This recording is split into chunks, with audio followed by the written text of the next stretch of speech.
جس طرح وزیر اعظم عمران خان کو یقین ہے کہ ان کی تیسری اہلیہ بشریٰ بی بی کی بشارتوں اور برکتوں سے نہ صرف وہ اور ان کی حکومت بلکہ پورا پاکستان فیض یاب ہو رہا ہے، اسی طرح خاتون اول کو بھی یقین ہے کہ پاکستانی قوم کو عمران خان جیسا وزیر اعظم ملنا ان کی خوش قسمتی اور ان پر اللہ تعالیٰ کا خاص کرم ہے۔ چشم نظر تاب لا سکے تو ذرا تصور کریں کہ اسلام آباد کے جنت نظیر علاقے بنی گالہ کی ایک سرسبز پہاڑی پر ایچسن کالج اور آکسفورڈ یونیورسٹی کا پڑھا ہوا ایک سابق پلے بوائے اور اس کے پہلو میں پاک پتن شریف کی عبادت گزار پنکی پیرنی ایک ساتھ کھڑے ہو کر درود پاک پڑھ رہے ہیں اور ساتھ میں بارش کی دعا مانگ رہے ہیں۔ کیا اسلام کے ہمنام اسلام آباد شہر نے روحانیت اور رومانویت سے بھرا ہوا ایسا منظر پہلے کبھی دیکھا ہے؟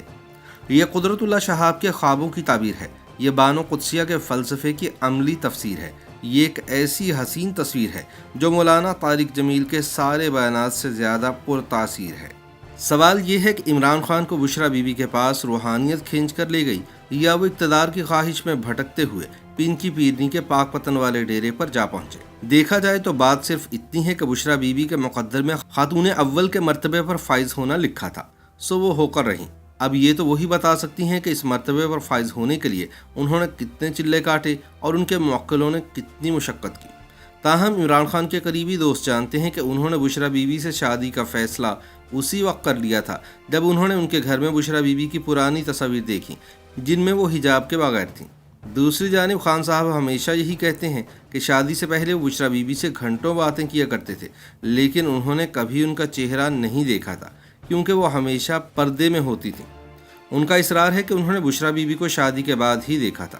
بہرحال یہ بھی ایک سچ ہے کہ خان صاحب نے 2 دہائیاں قبل ہی معرفت کی اس سیڑھی پر قدم رکھ دیے تھے جو آخرکار انہیں بشریٰ بی بی کے در تک لے گئی، مگر اس سے بھی بہت پہلے یہ 90 کی دہائی کا ذکر ہے جب میاں والی کے عمران خان نیازی کا شہرہ پوری دنیا میں تھا۔ وہ ایک کامیاب کرکٹر ہی نہیں، فورن کوالیفائڈ بھی تھے۔ انہوں نے نہ صرف ورلڈ کپ جیتا، شوکت خانم کینسر ریسرچ اسپتال بنایا، بلکہ کتابیں بھی لکھیں، اور تو اور 20 سال کی طویل سیاسی جدوجہد انہیں اقتدار کے ایوانوں تک بھی لے گئی، جہاں اگست سن 2018 میں انہوں نے 22ویں وزیر اعظم کی حیثیت سے حلف اٹھایا۔ اب یہ الگ بحث ہے کہ وہ الیکٹڈ ہیں، سلیکٹڈ ہیں یا یہ سب بشریٰ بی بی کی کرامات ہیں۔ دوسری طرف یہ بھی سچ ہے کہ ایک زمانے میں عمران خان کی مردانہ وجاہت نے ایشیائی خواتین تو ایک طرف یورپی خواتین کو بھی اپنا گرویدہ بنا رکھا تھا۔ عموماً ان خواتین کا تعلق اپر کلاس یا فن اور آرٹ کی دنیا سے ہوتا تھا۔ پرمیشور گورجی سے زینت امان تک اور سیتا وائٹ سے لیز ہرلے تک ہر طرف ان کی دوستیوں کا چرچا تھا۔ بھارت کی معروف گورجیٹ فیملی کو کون نہیں جانتا؟ پرمیشور کا تعلق اسی فیملی سے ہے اور یہ خان صاحب کی واحد خاتون دوست تھیں جنہوں نے کینسر اسپتال کی فنڈ ریزنگ میں خان صاحب کی بہت مدد کی۔ ان دنوں لاہور میں منعقدہ ایک شو میں یہ آدھا بالی ووڈ کھینچ لائی تھی۔ کہا جاتا ہے کہ بالی ووڈ کی حسیناؤں کے ساتھ خان صاحب کی دوستی کے پیچھے بھی اکثر پرمیشور ہی پائی جاتی تھی، مگر شادی کے لیے وہ کسی سے سنجیدہ نہیں ہوئے، حتیٰ کہ سیتا وائٹ سے بھی نہیں، اور شادی کے لیے جب ہاں کی تو قرافال جمائمہ گولڈ سمتھ کے نام نکلا۔ جمائمہ سے خان صاحب کی ملاقات ایک مشترکہ دوست کے ذریعے ہوئی تھی۔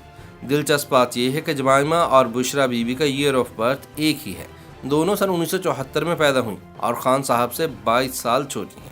البتہ ان کی دوسری اہلیہ ریحام خان ان سے 23 برس چھوٹی تھی۔ جمائمہ سے خان صاحب کے 2 بیٹے ہیں۔ بدقسمتی سے شادی چل نہیں سکی اور دونوں میں علیحدگی ہو گئی۔ کہا جاتا ہے کہ ریحام خان سے خان صاحب کی شادی کو حادثاتی کہا جا سکتا ہے۔ یہ شادی پائیدار ہو سکتی تھی اگر ریحام خان صاحب کو سپیس دیتی اور ان کے ہر کام میں دخل اندازی نہ کرتی، لیکن ریحام کے اس شکوے میں بھی دم ہے کہ ان کی علیحدگی میں پنکی پیرنی کا ہاتھ ہے۔ تاہم جو بھی ہوا، اب لکیر پیٹنے کا کوئی فائدہ نہیں۔ البتہ یہ سچ ہے کہ ریحام کی شادی سے پہلے سن 2015 میں بشریٰ بی بی اور خان صاحب کی ملاقات ہو چکی تھی۔ بقول خان صاحب، بشریٰ بی بی نجومی نہیں ہے، لیکن معرفت کے جس درجے پر وہ فائز ہیں وہ میں نے کسی اور میں نہیں دیکھا۔ وہ کہتے ہیں کہ میں تصوف کی طرف مائل ہو چکا تھا۔ میں نے علامہ اقبال رحمۃ اللہ علیہ، ابن عربی رحمۃ اللہ علیہ اور مولانا رومی رحمۃ اللہ تعالیٰ علیہ کو پڑھا ہے۔ شاید روحانیت کی یہی کشش انہیں بابا فرید گنج شکر اور رحمۃ اللہ تعالیٰ علیہ کے مزار پر انوار پر لے گئی۔ وہ اکثر اچانک رات گئے پاک پتن جاتے اور گھنٹوں وہاں گزارنے کے بعد صبح واپس آ جاتے۔ وہیں ان کی ملاقات بشریٰ بی بی سے کروائی گئی جو اپنے علاقے میں پنکی پیرنی کے نام سے شہرت رکھتی تھی۔ خان صاحب 2 ملاقاتوں میں ہی ان کی روحانیت کے اسیر ہو گئے۔ اتفاق سے انہی دنوں این 154 لودھرا میں ضمنی الیکشن ہوئے۔ خان صاحب نے بشریٰ بی بی سے رجوع کیا اور پی ٹی آئی کے جہانگیر ترین